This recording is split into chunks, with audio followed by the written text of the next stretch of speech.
आज इस वीडियो का टॉपिक होने वाला है सेक्शन 299 और सेक्शन 300 ऑफ द आईपीसी। 299 और 300 जो है आईपीसी के सबसे इम्पॉर्टेंट और डिफ़िकल्ट सेक्शन समझे जाते हैं, लेकिन ये इतना भी मुश्किल नहीं है। तो इसे समझने के लिए वीडियो को शुरू से एंड तक ज़रूर देखिएगा और इसको देखते समय आप अपना पुराना कंसेप्ट भूल जाइए जो आप 299 या 300 के बारे में जानते हो, क्योंकि अगर आप दो अलग अलग तरीके से समझेंगे तो आप शायद पजल हो सकते हैं, कंफ्यूज हो सकते हैं। तो एक बार इसको ध्यान से देख लीजिए, तब आपको बहुत क्लियर हो जाएगा जो आपका कंसेप्ट है 299 और 300 के बारे में। 299 कहता है कल्पबल होमिसाइड, मतलब कि मानव वध। मानव वध मतलब एक इंसान जब दूसरे इंसान को मार देता है, ख़त्म कर देता है, तो ये कल्पबल होमिसाइड होता है। यहाँ पर जो पर्सन है वो दोनों ही ह्यूमन बीइंग होने चाहिए। ऐसे नहीं कि जब कोई जानवर जो है किसी इंसान को मार देता है या फिर इंसान जो है किसी जानवर को मार देता है तो वहाँ पर ये कल्पबल होमिसाइड नहीं आता है। तो दोनों ही पार्टीज, जो मारने वाला है और जो मर रहा है, दोनों ही ह्यूमन बीइंग होने चाहिए। नेक्स्ट है सेक्शन 300 ऑफ द आईपीसी, जो मर्डर के बारे में बताता है, हत्या के बारे में होता है। सो 299 की पनिशमेंट सेक्शन 304 में बताई गई है और 300 की 302 में बताई गई है। क्योंकि ये इसलिए मैं बता रही हूँ, जब आप पे कोई सेक्शन लगाया जाता है, जब आपको एक्यूज्ड बनाया जाता है, तो इसमें डेफिनेशन वाला सेक्शन नहीं लिखते हैं, हमेशा पनिशमेंट वाला सेक्शन लिखा जाता है। आपने बहुत सारी फिल्मों में सुना भी होगा कि दफ़ा 302 के तहत उसे सजाए मौत दे दी गई, तो वहाँ पर 302 जो है वो मर्डर के लिए है, राइट। अब देखिए सेक्शन 299 और 300 ये एक दूसरे से लिंक कैसे करते हैं और एक दूसरे से डिफरेंस कैसे है। देखिए 299 जो है वो लेसर डिग्री होता है ऑफेंस का। जब वो हायर डिग्री में चला जाता है तो वो मर्डर बन जाता है, क्योंकि दोनों में ही जो है किसी पर्सन की जो है डेथ होती है। तब आपको इन दोनों में डिफरेंस करना पड़ेगा कि भी उस पर्सन पे क्या सिर्फ culpable homicide not amounting to murder के चार्जेस लगाए जाएंगे या फिर उस पर मर्डर के चार्जेस लगाए जाएंगे। और आपको इन दोनों में अगर डिफरेंस करना है तो आप दोनों ही सेक्शंस को बहुत ध्यान से पढ़ेंगे, क्योंकि देखिए मैंने यहाँ पर एक ये डायग्राम बनाया हुआ है जिससे आपको समझ आएगा कि भी कल्पबल होमिसाइड कब मर्डर हो जाता है और कब जो एक मर्डर है वो तो मर्डर ही रहेगा। तो क्वेश्चन जो है इसमें दो तरीके से पूछे जाते हैं कि भी culpable homicide amounting to murder और culpable homicide not amounting to murder, मतलब कि कब जो है कल्पबल होमिसाइड जो है मर्डर में चेंज हो जाता है और कब जो है सिचुएशन ऐसी होती है कि भी कल्पबल होमिसाइड जो है मर्डर नहीं होता है। तो ये दो क्वेश्चन बेस्ड जो है आपसे एमसीक्यूज पूछे जाते हैं या फिर आपके एग्जाम्स में इन्हीं दो पे क्वेश्चंस बनते हैं। सो देखिए जो कल्पबल होमिसाइड है वो जीनस है और मर्डर जो है वो स्पीशी है। अब इसको मैं आपको डिफाइन करती हूँ। जितने भी मर्डर है, मर्डर उसको वहाँ तक पहुँचने के लिए पहले कल्पबल होमिसाइड होना पड़ेगा, तब वो चेक किया जाएगा कि भी क्या ये मर्डर के सेक्शन में फॉल करता है। क्योंकि देखिए मर्डर यहाँ है, कल्पबल होमिसाइड यहाँ है। तो आपको अगर मर्डर तक पहुंचना है तो पहले आपको कल्पबल होमिसाइड तक पहुंचना पड़ेगा, उसके बाद आप चेक करेंगे कि भी क्या वो ऑफेंस जो है मर्डर है या नहीं है। तो जितने भी मर्डर हैं वो कल्पबल होमिसाइड होते ही होते हैं, लेकिन सारे कल्पबल होमिसाइड जो है वो मर्डर नहीं होते हैं। अब इन दोनों को समझने का सबसे आसान तरीका ये है कि पहले आप दोनों में डिफरेंस देखिए। डिफरेंस देखने के बाद ये समझिए दोनों का रिलेशन क्या है। अगर आपको किसी पे 300 को प्रूव करना है तो पहले आपको उस पर 299 को प्रूव करना पड़ेगा। फिर उसके बाद देखिए भी क्या ऐसा बच जाता है जो सेक्शन 300 में बताया गया है।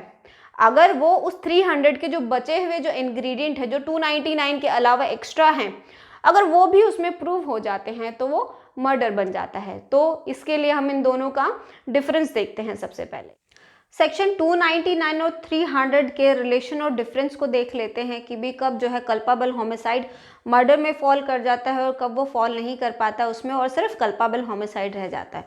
तो मैंने यहाँ पर सेक्शन 299 और 300 को ही लिखा है, ये उसका डेफिनेशन है, डिट्टो बेरेक्ट में से ही लिखा हुआ है, कुछ डिफरेंट नहीं है। अगर आपको यहाँ नहीं समझ आ पाए तो आप बेरेक्ट खोल कर देखिएगा। सेक्शन 299 में 3 क्लोज हैं, 3 पार्ट दिए हुए हैं, और सेक्शन 300 में जो है 4 पार्ट दिए हुए हैं। मैंने 4th अभी लिखा नहीं है, आई विल एक्सप्लेन यू। 299 में जो 3 पार्ट हैं उनको हम चेक करते हैं कि भी अगर किसी पर्सन की डेथ होती है तो हम देखते हैं कि भी क्या ये वाले इंग्रेडिएंट वो पूरे कर रहा है। अगर वो सिर्फ इतने ही पूरे कर रहा है तो वो 299 तक रह जाता है। अगर ये पूरे होने के बाद फिर हम इसे चेक करते हैं, अगर वो इनमें से वो उन्हें फुलफिल करता है तो वो मर्डर में फॉल हो जाता है। लेकिन आप इस तरह से नहीं देखेंगे कि भी आप इसको पूरा पढ़ेंगे फिर आप इसको पूरा पढ़ेंगे, ऐसे नहीं है। ये क्लोज इसीलिए दे गए हैं ताकि आपको सहूलियत हो सके। जो क्लोज 1 है वो 300 के 1 में फॉल करता है। देखा जाता है कि भी क्या इस तरह का ये जो इंग्रेडिएंट है वो फिलफिल हो रहा है क्या मर्डर का। और जो क्लोज 2 है वो 300 का क्लोज 2 और 3 में चेक किया जाता है। आप ऐसे नहीं कि सारा ही पढ़ने लगे, सिर्फ अगर क्लोज 2 अगर इसका पूरा हो रहा है सेक्शन 299 का तो 300 का 2 और 3 चेक करेंगे। और 299 का जो थर्ड है उसे चेक करते हैं हम 300 के 4th में। सबसे पहले क्लोज 1 को देख लेते हैं। 299 की जो शुरुआत है, इस सेक्शन की शुरुआत वो ऐसे होती है, cause death by doing an act, right. Simply इसने बोला है, सबसे पहला क्लोज कहता है इंटेंशन ऑफ कॉजिंग डेथ। अगर किसी पर्सन की डेथ कोज हो जाती है, किसी पर्सन ने किसी को मारा है और उसकी इंटेंशन है उसको मारने की, जिसकी वजह से उसके एक्ट की वजह से उस पर्सन की डेथ कोज हो जाती है। That's very simple. 300 का क्लोज 1 देख लेते हैं। सेक्शन 300 की जो शुरुआत है वो एक्सेप्ट वर्ड से हुई है। ये इसमें डिफरेंस है 299 और 300 के। सेक्शन 300 में एक्सेप्शंस बताए गए हैं। अगर किसी पर्सन की डेथ कोज हो जाती है और वो किसी एक्सेप्शन में फॉल करता है तो उसे हम मर्डर नहीं कहेंगे। फॉर एग्जांपल जैसे कि अगर सडन प्रोवोकेशन है या फिर सेल्फ डिफेंस है, और भी इसमें एक्सेप्शंस बताए गए हैं। अगर उन वजह से किसी पर्सन की डेथ कोज हो जाती है तो उसको हम मर्डर नहीं कहते हैं। सेक्शन 300 जो है accept in the cases here in after accepted, मतलब कि एक्सेप्शंस में अगर वो एक्ट फॉल हो जाता है तो वो मर्डर नहीं है।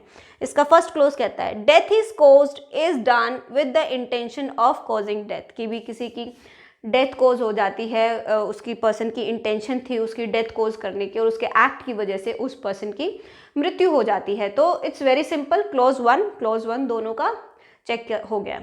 अब क्लोज 2 पढ़ लेते हैं। 299 का क्लोज 2 क्या कहता है, intention of causing such bodily injury as is likely to cause death. कि भी पर्सन की इंटेंशन थी कि भी उसको इस तरह की बॉडीली इंजरीज दे कि जिसकी वजह से उस पर्सन की डेथ हो सकती है। Likely to cause death. Bodily injuries में अब ये ज़रूरी नहीं है कि वो उसको कोई पत्थर उठाकर ही मारे या फिर कुछ शार्प चीज़ से ही उसकी डेथ कोज हो सकता है कि भी वो उसे भूखा मार के या फिर थोड़ा थोड़ा उसे वो जहर दे रहा हो कि भी जिसकी वजह से इन द एंड जो है उस पॉइजन की वजह से उस पर्सन की डेथ कोज हो जाए, राइट। इसमें सिर्फ मारना या डायरेक्ट कॉन्सिक्वेंसेस नहीं हो सकते हैं, मतलब हो सकता है कि कुछ इस तरह का उसने उसके साथ किया हो जिसकी वजह से रिजल्ट जो है उसकी डेथ होती है, right. Intention of causing such bodily injuries as is likely to cause death. की भी उसकी ऐसी इंटेंशन है कि उसको ऐसी शारीरिक कष्ट बॉडीली इंजरीज दी जाए जिसकी वजह से उसकी डेथ कोज हो सकती है, राइट, हुई है। अब इसका क्लोज 2 देखिए, सेक्शन 300 का ये क्या है, intention of causing such bodily injuries as the offender knows to be likely to cause the death of the person to whom the harm is caused। तो यहाँ पर अब दोनों में सेम क्या है, intention of causing such bodily injury, ये 299 में भी है 300 में भी है, राइट। तो 299 का पूरा हो गया, लेस डिग्री था। हायर डिग्री क्या है यहाँ पर offender knows to be likely to cause the death of the person to whom the harm is caused। मतलब यहाँ पर ऑफेंडर की इंटेंशन के साथ साथ यहाँ पर नॉलेज भी है। ये हायर डिग्री है इसकी जो 300 में इसको फॉल करवाती है। Offender knows to be likely to cause the death of the person to whom the harm is caused. कि भी ऑफेंडर को ये नॉलेज है कि भी जिसको वो हार्म कोज कर रहा है उसकी वजह से, उसके हार्म की वजह से उस पर्सन की जो है डेथ कोज होगी, राइट। नेक्स्ट जो है क्लोज 2 को हम क्लोज 2 साथ में क्लोज 3, अगर वो यहाँ क्लोज 2 में नहीं फॉल करता है तो हम इसके क्लोज 3 में चेक करते हैं 300 के में। 300 का क्लोज 3 क्या कहता है देखिए, intention of causing bodily injury to any person. मतलब उसकी इंटेंशन है बॉडीली इंजरीज देने की टू एनी पर्सन, कि भी कोई भी पर्सन हो सकता है। ऐसे नहीं कि भी ए मारना चाहता है बी को लेकिन मर गया अगर सी तो वो लायबल नहीं होगा, ऐसा नहीं है। उसकी अगर इंटेंशन है मारने की, अगर वो नहीं मरता, अगर दूसरा भी मर जाता है तब भी उस पर मर्डर के चार्जेस लगेंगे।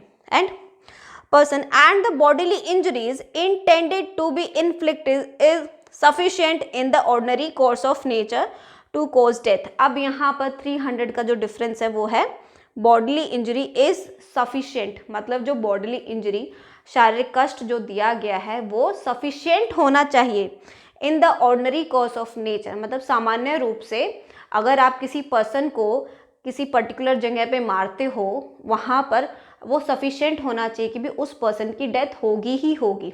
आपको नॉलेज है, आपको पता है कि भी अगर नॉर्मली किसी को सिर में या फिर अगर दिल पे कहीं पे अगर आप उसको शूट करते हो तो वो ऑर्डिनरी कोर्स ऑफ नेचर में वो मर ही जाएगा, राइट।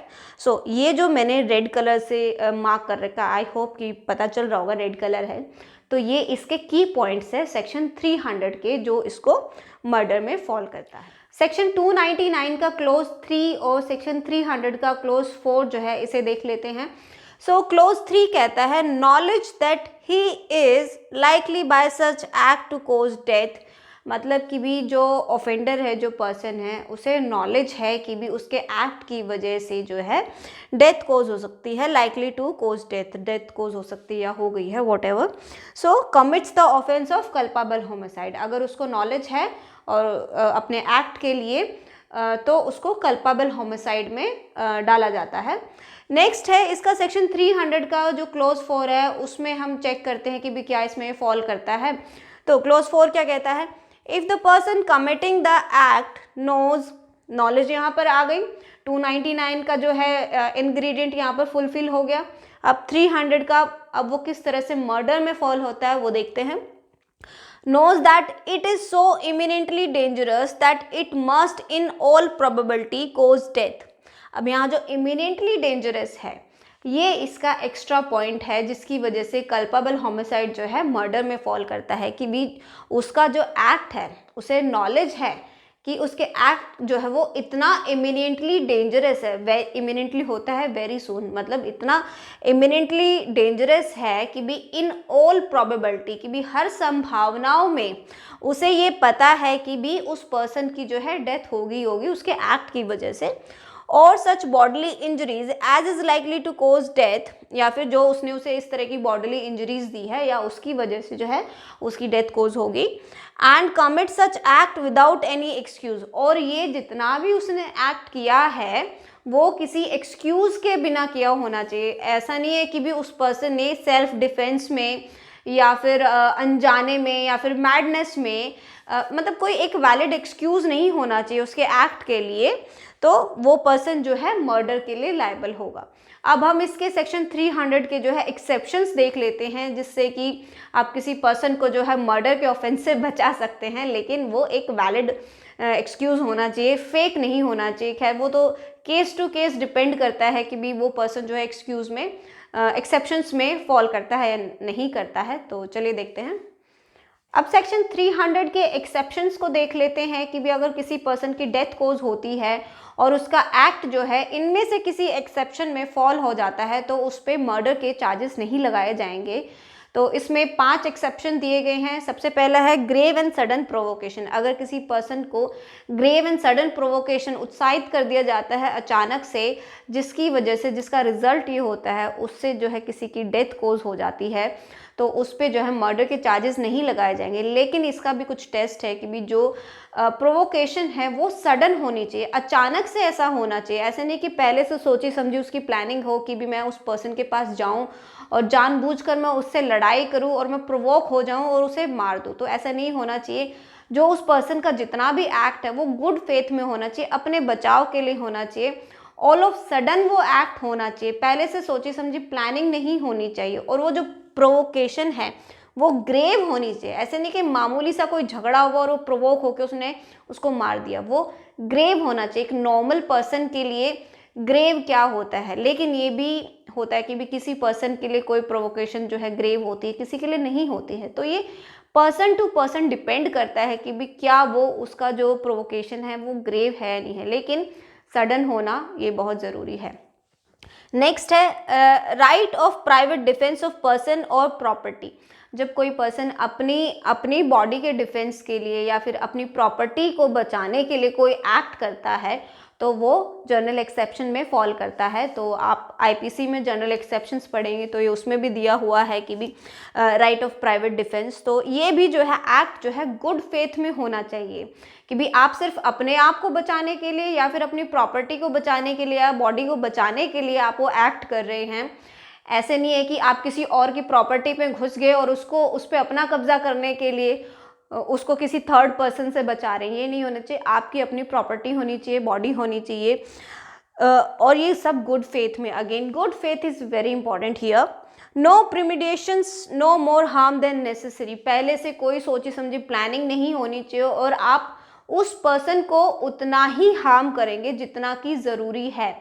ऐसे नहीं कि अगर वो आपके पास लाठी लेकर आ रहा है तो आप उसे गन से शूट कर देंगे, ऐसा नहीं होना चाहिए। जितना नेसेसरी है बचाव के लिए सिर्फ उतना ही आप हार्म कोज कर सकते हैं, उसे आप एक्सीड नहीं कर सकते।